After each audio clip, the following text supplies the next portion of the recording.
အမချင်းမစာမနာအမျိုးသမီးတွေအပေါ်မှာနိုင်ထစီးနှင်းလောက်တက်တဲ့အကျင့်တွေပေါ်လွင်ခဲ့ရတဲ့မင်းသား၄ယောက်နံပါတ်1နေတွေး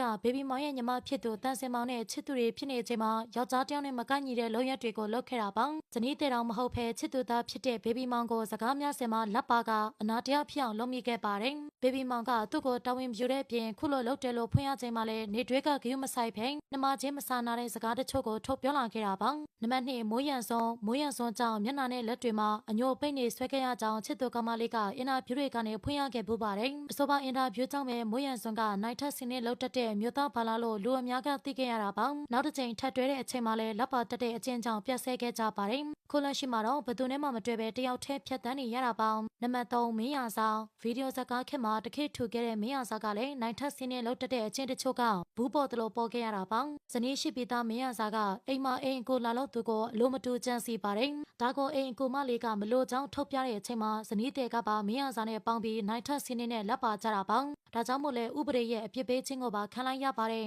နံပါတ်4အစ္စနီကဆက်စီမော်တဲ့လောကမှာနမဲကြီးတစ်ယောက်ဖြစ်တဲ့ဆူရှာထက်နဲ့ချစ်သူတွေဖြစ်ခဲ့ကြတာပါဒါပေမဲ့ဒေါသကြီးတဲ့အစ္စနီကချစ်သူဆူရှာထက်အပေါ်မှာဒေါသမနိုင်မဲ့လက်ပါခဲ့ပါတယ်ဆူရှာထက်ကလည်းလူသိများသူတယောက်ပြီးတရားရုံးထိတက်ကတရားဆွဲဆိုလိုက်တာကြောင့်ပုံမှန်3ခုနဲ့အထဲမှာ9နှစ်တာထိန်းသိမ်းခံထားရပါတယ်